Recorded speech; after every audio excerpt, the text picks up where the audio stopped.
Em Josué capítulo 1, versículo 2: Moisés, meu servo, é morto.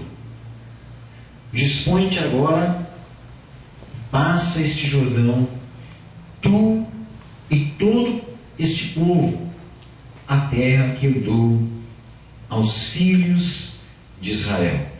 Todo lugar que pisar a planta do vosso pé, vou-lo tenho dado, como eu prometi a Moisés. Vamos orar ao Senhor. Deus, nós te louvamos pela tua palavra, Pai, que ela é viva, ela é eficaz. E ela tem, Senhor Deus, operado em nós o teu querer, Pai. E ela tem, Pai, penetrado em nossas vidas como uma espada de dois gumes, Senhor, a ponto de separar as juntas das medulas, de separar, Senhor Deus, a alma do espírito. E nós queremos pedir a Ti, Deus, nessa noite, que a Tua palavra possa separar tudo que é emoção do que é espiritual, Senhor. Nós queremos o que é espiritual, Senhor. E as emoções, Pai, nós deixamos para o nosso dia a dia. Nós queremos deixar as emoções, Pai amado, para o nosso caminhar no dia a dia, onde nos emocionamos com tantas coisas que estão por aí. Mas nesse instante, Pai, a Tua palavra, Deus, nós queremos que ela haja no nosso espírito. Nós queremos o espiritual. Nós queremos a água que jorra do Teu trono. Nós queremos receber o que o Senhor tem para nós nessa noite, Pai. E tudo isso, Senhor, nós te pedimos em nome de Jesus Cristo. Amém. Amém. Glórias a Deus. Você pode tomar assento. E nós estamos aqui nessa nossa noite de ceia do Senhor, alegres na presença do Senhor.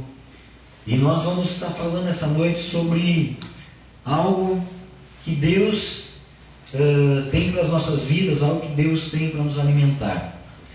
Eu quero falar nessa noite sobre algo que a palavra do Senhor, ela bate muito forte nisso, que é sobre a acomodação. E nós vemos aqui nesse texto que Deus pegou e chamou Josué, e Josué é um homem que tem um nome muito lembrado na palavra do Senhor.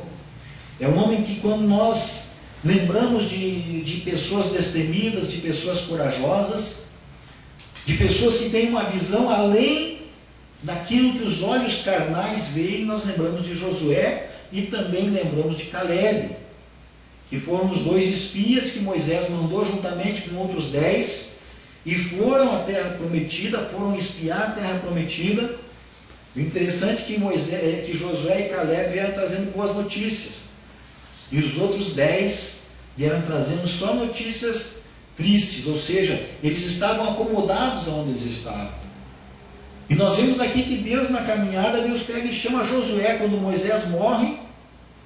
Deus chama Josué para dar sequência à obra que Deus tinha para o povo dele. E uma coisa que nos chama a atenção: por que Deus chamou Josué? Deus poderia ter chamado tantos outros. Deus poderia ter chamado Caleb. Deus poderia ter chamado algum daqueles outros 10.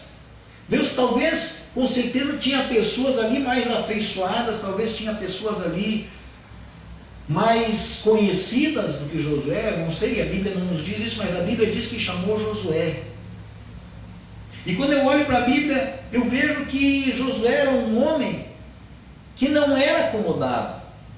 A Bíblia diz que de tempos em tempos, Moisés pegava e entrava na arca, na tenda, para conversar com Deus. E a Bíblia diz que Josué ia e ficava ao lado de fora da tenda.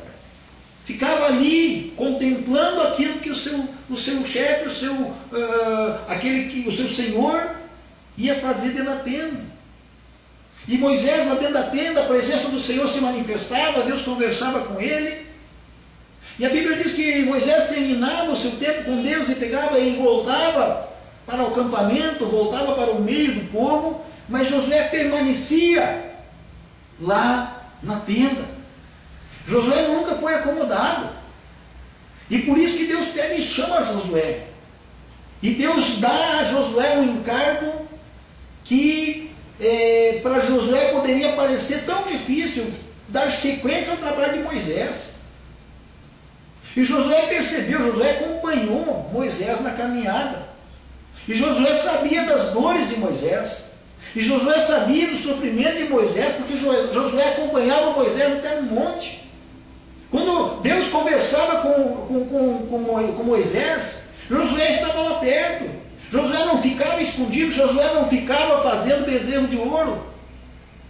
Mas Josué era um homem que queria andar, que queria ir para frente. Quando ele e Caleb foram lá e viram a terra prometida, viram que realmente tinha gigantes, mas eles não deram bola para os gigantes. Eles pegaram e vieram lá e disseram: olha, os frutos lá são gigantes, precisa 2 homens para carregar. É um lugar que emana, uma terra que emana leite e mel mesmo. Tem esses problemas no caminho? Tem, mas nós não estamos nem aí com esses problemas. Ele não ficava acomodado onde ele estava. E a Bíblia nos fala muito sobre não ficar acomodado. Quando nós olhamos a palavra do Senhor, nós vamos olhar que os homens que Deus chamou, as mulheres que Deus chamou, nenhum deles estava acomodado. Nenhum deles estava de pernas para o ar. Nenhum deles estava dizendo assim: deixa chover, deixa do jeito que está. Gideão estava no lagar malhando.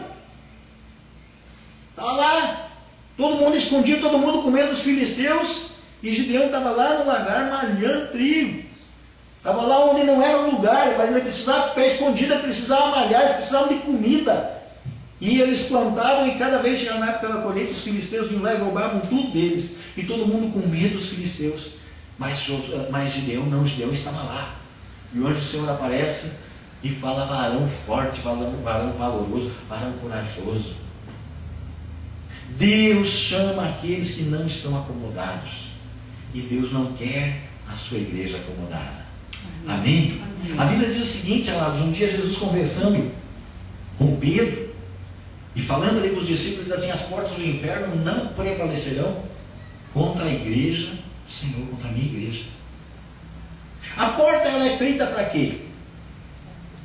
A porta na nossa casa, ela é o que nos dá segurança, nos separando do que está lá fora, não é assim? Nós entramos para dentro da nossa casa, fechamos a porta e estamos seguros dentro de casa. Estamos separados do que passa lá fora. A gente que mora em apartamento, a gente sabe, fechou a porta, o corredor está aberto, as pessoas passam, sobem, descem ali, a nossa porta está fechada.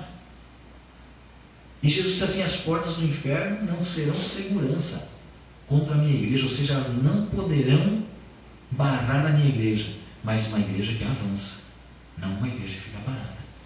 Porque se a igreja ficar parada, se eu parar na frente de uma porta, e eu não bater na porta, eu não forçar aquela porta para abrir, eu não fizer sinal de que eu quero entrar por aquela porta, só ficar parada, aquela porta não vai se abrir. Então Deus quer que nós saiamos do nosso lugar comum, que nós não fiquemos acomodados. Por quê? Porque a acomodação, ela gera algumas coisas na nossa vida. A acomodação, ela gera algumas coisas na nossa vida. A acomodação gera satisfação plena com o que já alcançamos. A acomodação, ela gera uma acomodação plena com aquilo que nós já alcançamos. Dá uma olhadinha, abre sua Bíblia ali no livro de Números, lá no Antigo Testamento. Números, no capítulo 32. Está contando a mesma história desse povo aí, que Josué foi dar sequência à caminhada de Moisés. Número 32, versículo de 1 a 5. Diz assim a palavra do Senhor: os filhos de Ruben e os filhos de Gade tinham gado em muitíssima quantidade, e viram a terra de Jazer e a terra de Gileade, e eis que o lugar era lugar de gado. Vieram, pois, os filhos de Gade e os filhos de Ruben, e falaram a Moisés e ao sacerdote Eleazar, e aos príncipes da congregação, dizendo: Atarote, Dibon, Jazer, Nimra, Esbom, Eleale, Sebã, Nebo e Beon, a terra que o Senhor feriu diante da congregação de Israel é terra de gado, e os teus servos têm gado. Disseram mais: se achamos mercê aos teus olhos, dê-se esta terra em possessão aos teus servos, e não nos faças passar o Jordão.